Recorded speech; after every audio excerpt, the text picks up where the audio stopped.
And my family live on both Belfast and Dublin, so it has greatly informed my views. And I was part of the Irish government delegation at the Good Friday talks and been involved in the drafting of that agreement, which is much abused and much misquoted in the meantime. So anyway, with that disclaimer put aside, I just want to also say thanks to Thomas and the Burkeans for the invitation to come here today. And I'm going to stay away from Europe as much as I can, because I'm a bit of like a broken record, and I want to talk on Irish unity, and it's time to plan. Okay.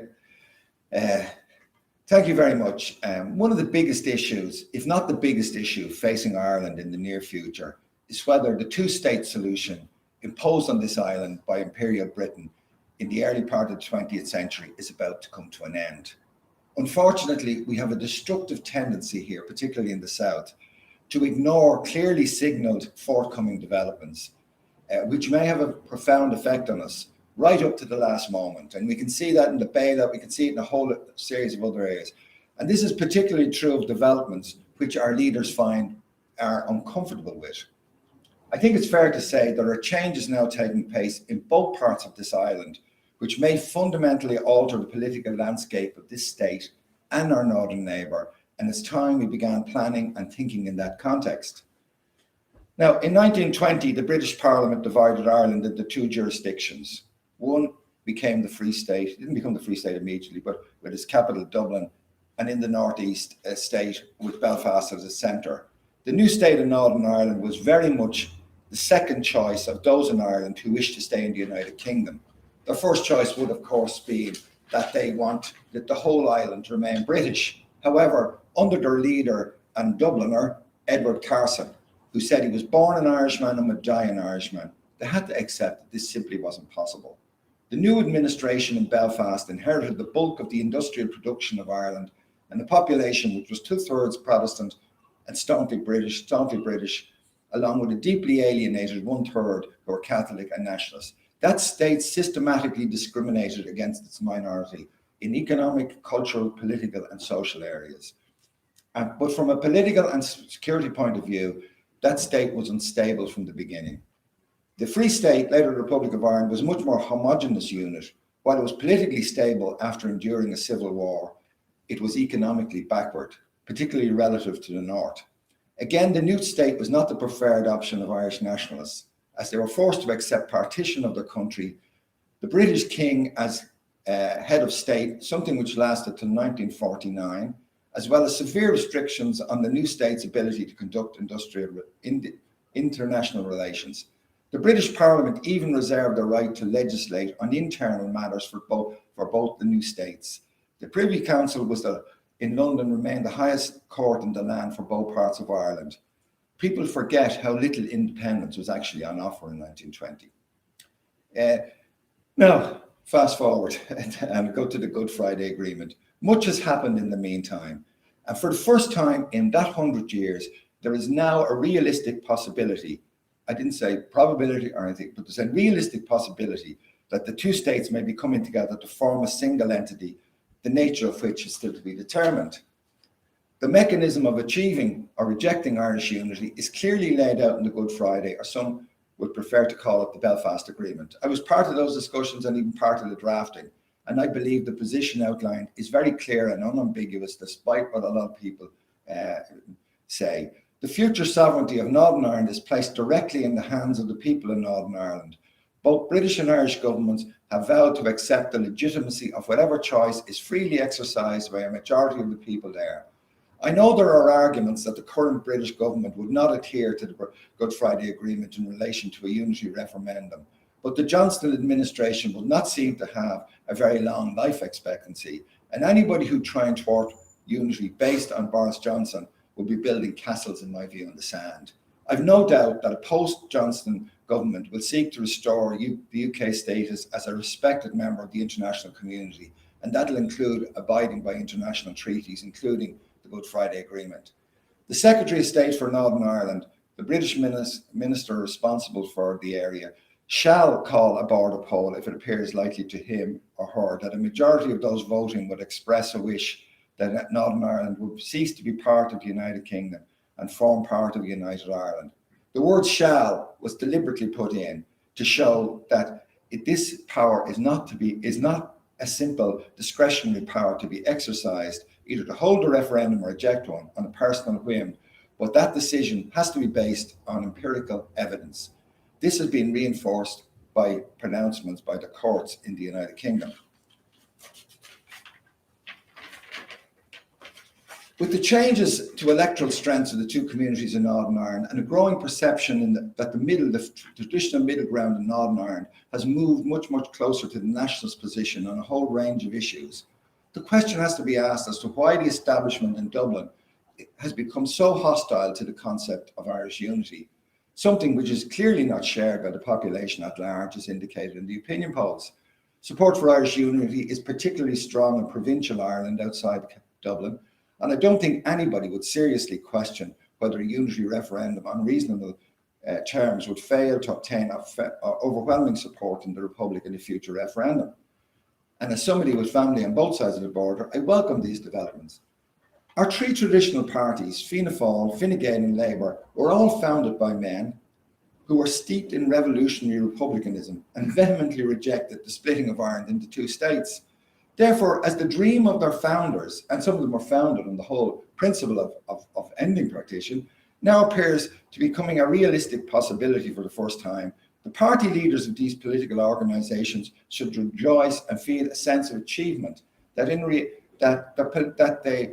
their aims are to be achieved. But in reality, and let's be honest, they radiate a fear of its accomplishment.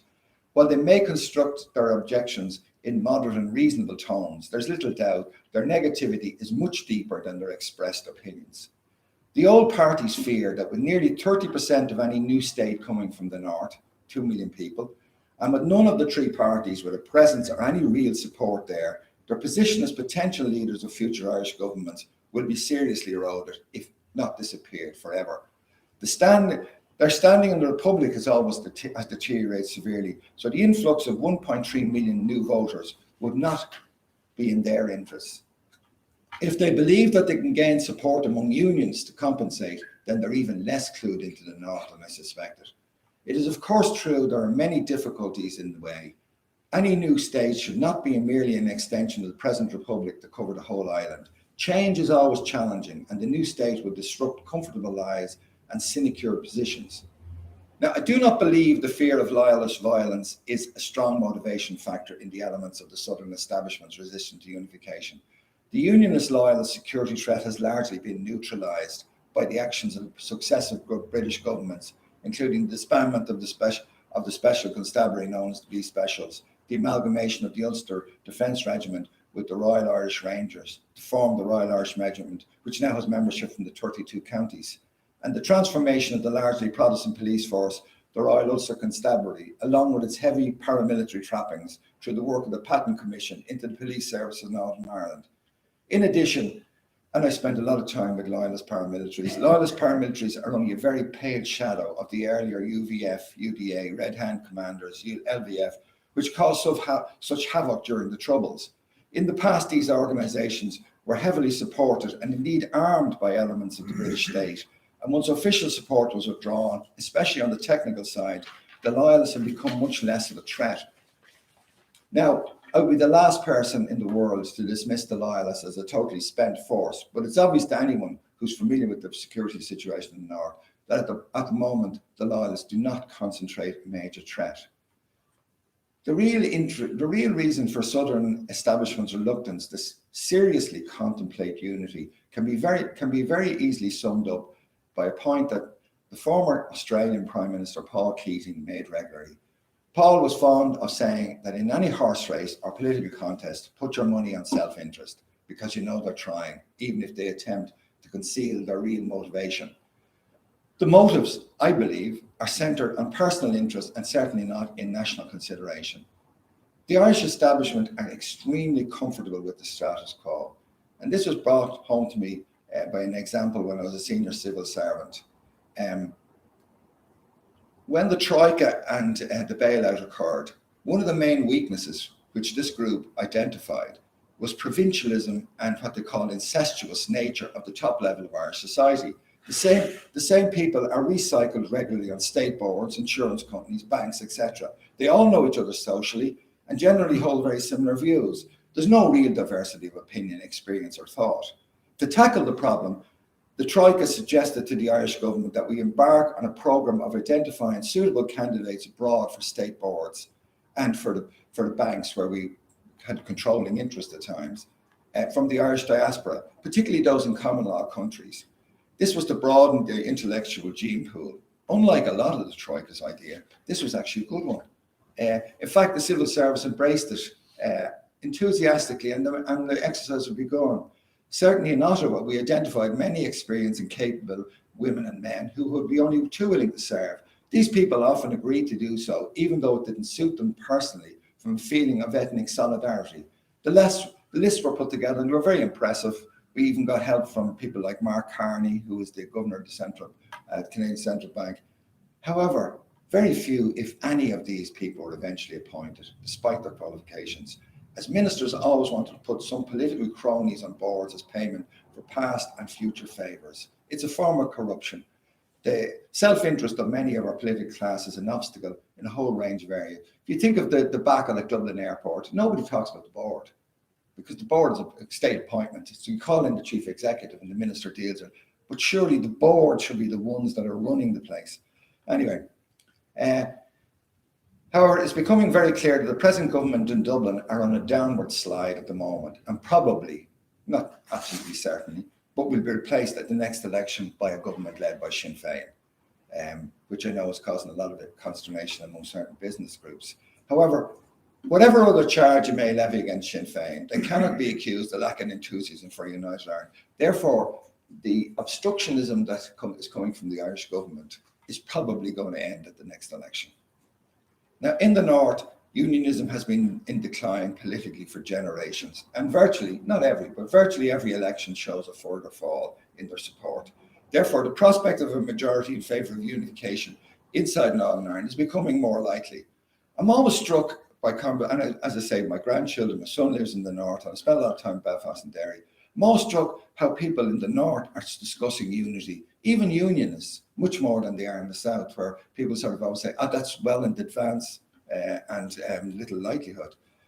One of the false arguments put forward by some politicians, uncomfortable with change, is that unity should only occur if a large section of the unionist community supports it. That's an impossible hurdle. And simply put, unionists who support any form of Irish unity are no longer unionists. And any Dublin politician who thinks that being kind to unions will make them forsake their fundamental political belief seriously underestimates unionism. This issue was put to bed in the referenda which followed the Good Friday Agreement, and where large majorities agreed on a fundamental and democratic road towards unity, if it was to occur. For the current Taoiseach and Taoiseach to say that a democratic majority in the North is not enough is echoing the arguments of apartheid South Africa and the idea that one vote is not equal to another. It is profoundly anti-democratic and strikes at the whole basis of self-determination. The Irish government, and I was part of it, argued for years with the Republican movement to get them to accept the principle of democratic consent. This was achieved after a long struggle. For us to turn around and renege on that principle would be morally wrong and discredit all those who've risked their lives for peace. It would also provide justification in the eyes of dissidents for them to recommence their campaign of violence. In any event, unless you go the whole hog and create separate electoral rolls for Catholics and Protestants, it's well nigh impossible to tell where a secret ballot came from. I have heard no unionist. I also think it is a breathtaking arrogance that some Southern politicians can casually state that unionists are incapable of accepting a democratic referendum. I've never heard a unionist politician state that they would not accept the results. The only people who seem to put this forward are certain elements in Dublin. Even if, like Arlene Foster, they may opt to move to GB rather than stay in any new state. And we also, given those changes in the background, I think we do seriously need to look at what were the way forward. We need to ponder what a new Ireland would look like. I hope it, as I said, I hope it won't be just an extension of this republic that covers 42 counties.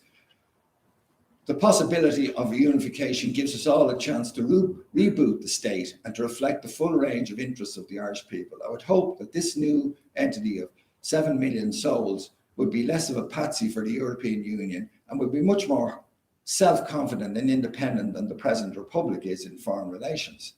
There will be a sizable proportion of former unionists still living in the northern part of the state.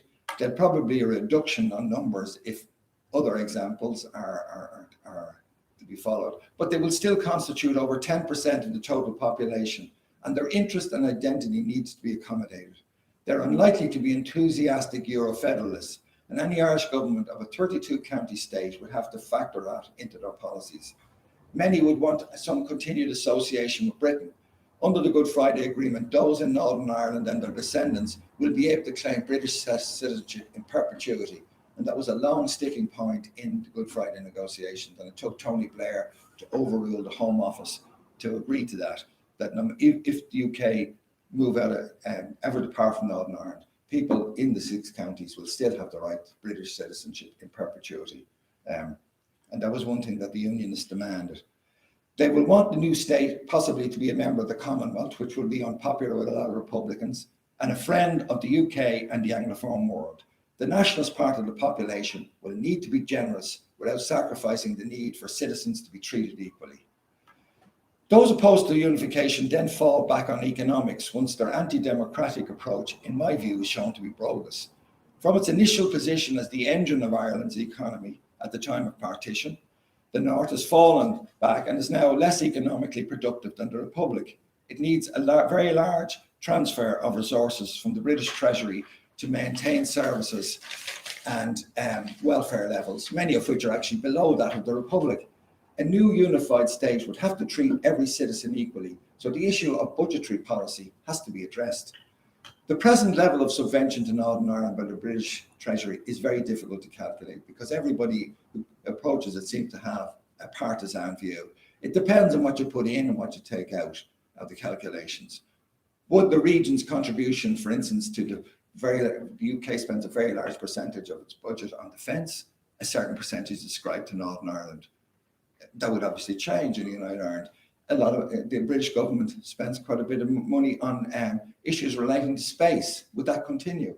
National debt servicing, pensions for public servants, police, army, international aid. The UK is a lot more generous than the Republic in terms of international aid.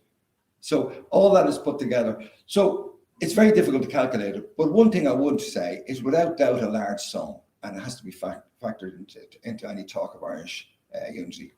I believe that the budget issue will be temporary, as the current situation reflects the economic policies pursued by London-centric governments in the past, which in areas like corporate taxation, development of natural resources such as fishery, forestry, even fisheries, the North fisheries are very, very small. They never reflected the priority or interests of regions such as Northern Ireland.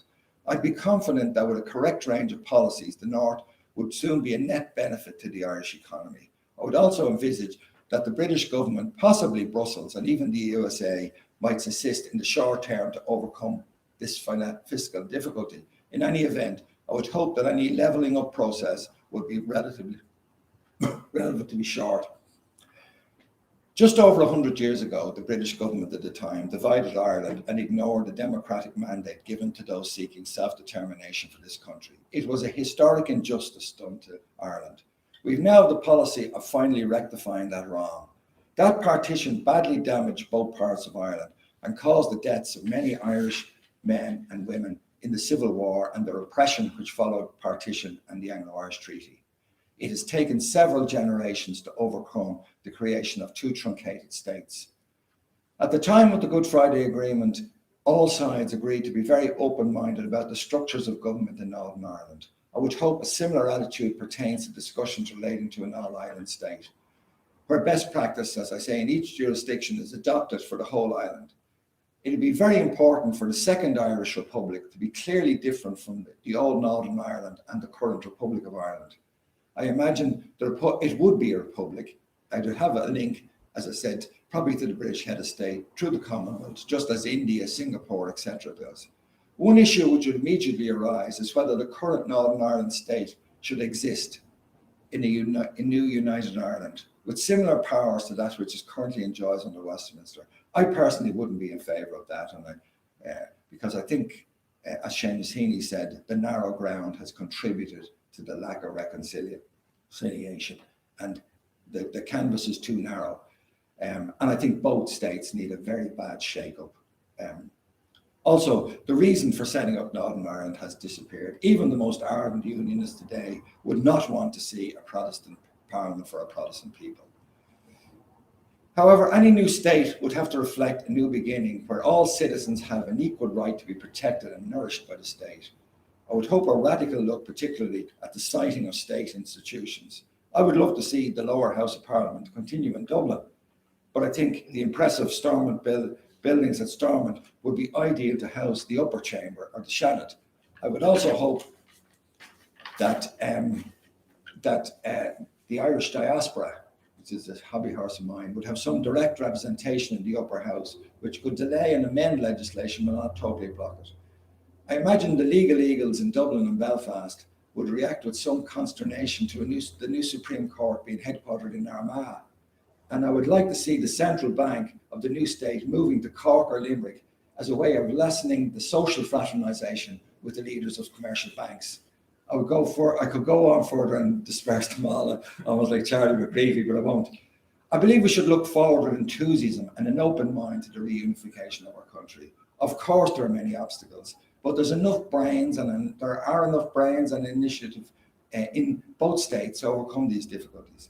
I'm fed up with politicians and some elements of the media preaching every negative sentiment and openly attacking some of the fundamental cornerstones of the Good Friday Agreement while piously proclaiming their adherence to it. As Parnell said, one of my personal heroes, put it succinctly, no man has the right to fix a boundary to the march of a nation. And the small-minded nature of some political figures in Dublin are seeking through self-interest to do that. Let us greatly welcome the prospect of Irish unity and embrace it with enthusiasm and generosity. Gurda míle maith.